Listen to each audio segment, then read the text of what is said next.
Coucou, c'est Marion. Alors, je fais mon petit réglage de début de vidéo comme d'habitude, vous l'avez compris, puisque à chaque fois je le fais, je ne le dis pas, mais je n'arrive pas à voir comment cadrer tant que j'ai pas lancé la vidéo.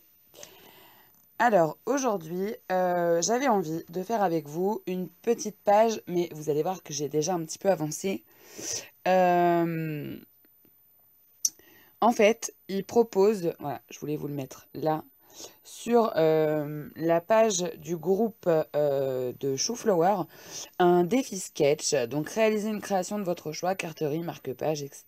Utiliser des produits chou, ça paraît logique. Postez vos participations sur le groupe.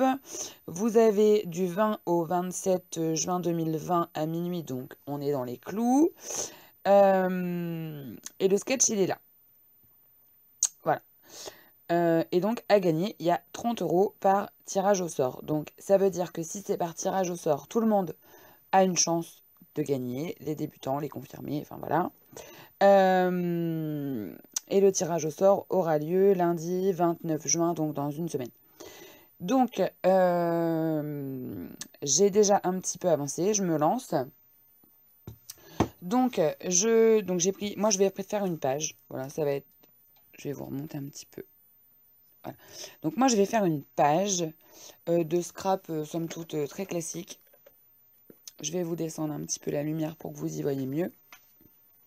Et je me suis déjà préparé mes embellissements, on va dire. C'est plutôt tout ce qui est colorisation parce que je voulais absolument pas que la vidéo tourne autour de ça, hein. Je voulais que ce soit plutôt le montage. Donc j'ai préparé, alors, tous mes éléments, non, une bonne partie de mes éléments. Je voulais vous montrer aussi un petit truc qui rend mais magnifique. J'ai vu ça hier sur une vidéo de Selma. Elle prenait du papier calque, voilà, du papier calque. Moi, j'en ai du bien épais, donc ça, c'est cool. Et en fait, elle met de l'oxyde. Donc moi, là, elle utilise un blending tool. Moi, j'ai utilisé ça. Et je suis venue comme ça passer mon encre. Et après, j'ai tamponné dessus. Et le résultat, il est juste canon. Voilà, moi j'aime beaucoup, je suis trop fan. Ça, c'est quelque chose que je vais réutiliser souvent parce que j'adore. Donc, c'est parti.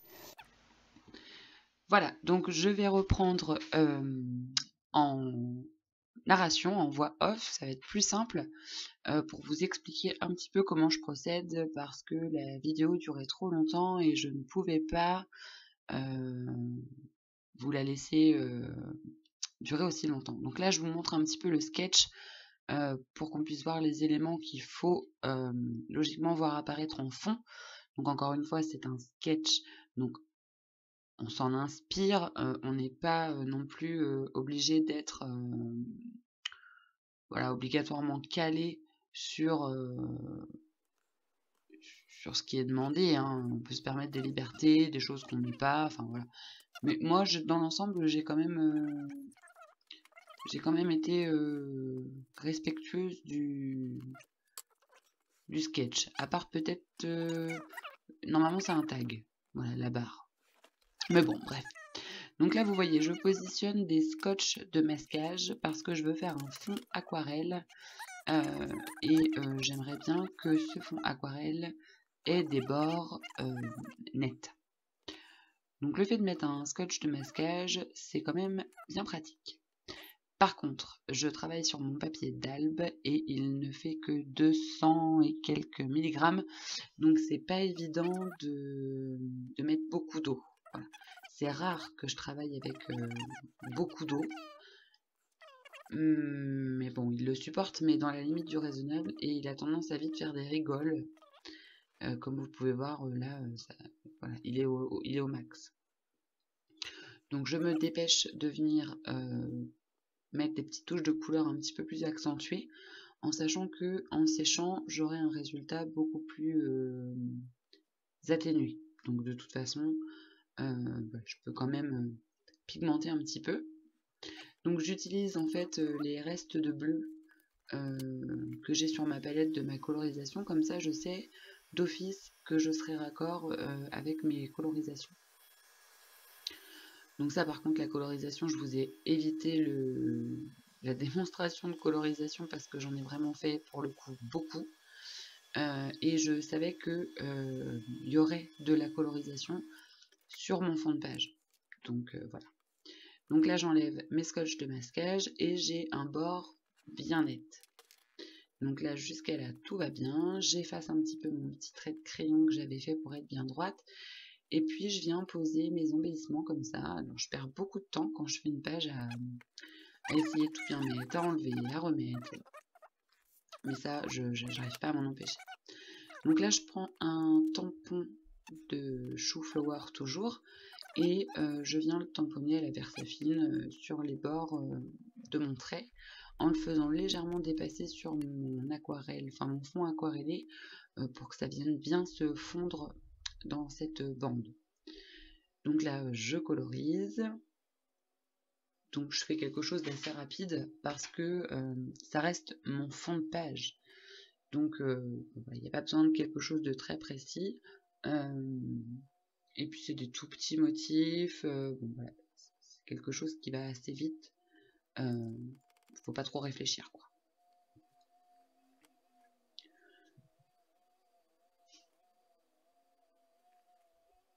Donc là, j'entame la colorisation des petites fleurs qu'il y a sur cette petite bande fleurie là. Je rajoute un petit peu d'aquarelle plus prononcée pour les faire un petit peu ressortir. Donc au niveau des couleurs, j'ai utilisé un jaune de Naples, un ocre jaune, je crois, un petit peu de...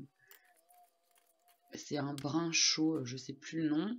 Et puis au niveau des bleus, essentiellement j'ai été avec du bleu de Prusse, du bleu smalt et du grit paint. Voilà. Et donc là, je refais la même chose en haut, si ce n'est que je veux pas avoir une bande aussi longue que celle du bas. Donc je fais juste un tout petit morceau du tampon en mettant du scotch de masquage pour être sûr que ça ne vienne pas déborder sur mon papier blanc. Donc rebelote, je recolorise. Donc vous voyez l'état de ma palette, hein, là elle arrive à saturation, donc j'essaye au maximum d'utiliser les couleurs que j'ai déjà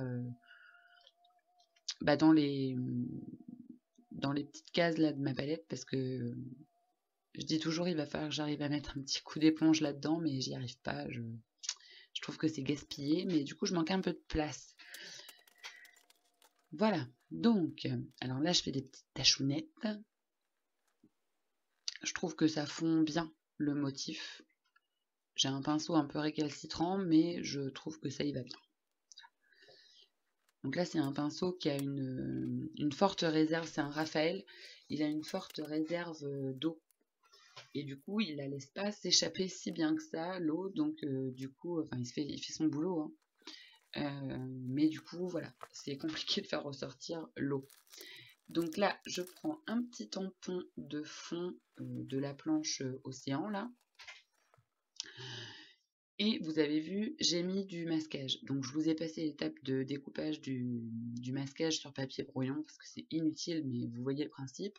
Je mets un tout petit peu de pâte à fixe pour pas que ça bouge quand je tamponne. Et puis bah voilà, technique du masquage, un petit peu de fond. Comme ça va tamponner sur le papier blanc, mais pas sur mes colorisations.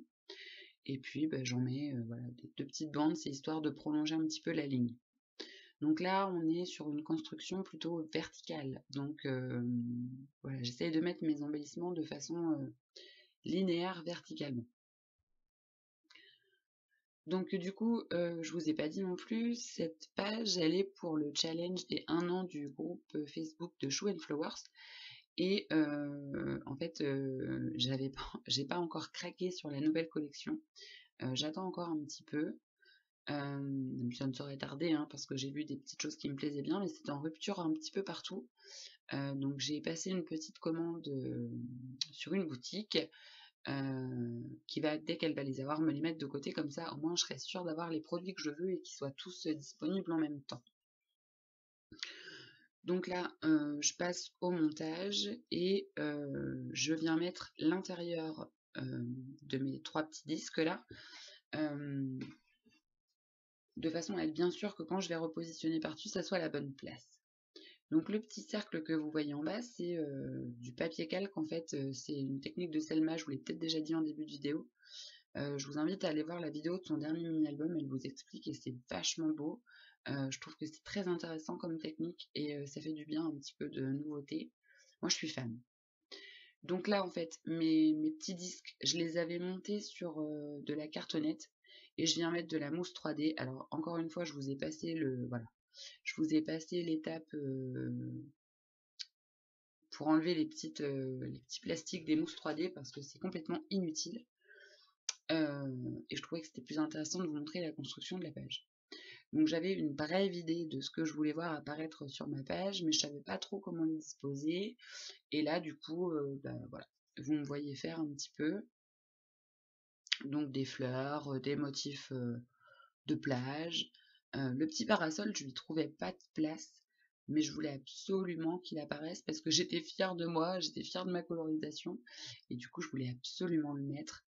Donc du coup je réfléchis, mais il va falloir que je lui trouve une petite place, c'est obligé.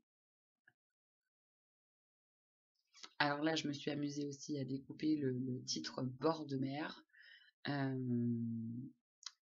Voilà, c'est des toutes petites lettres.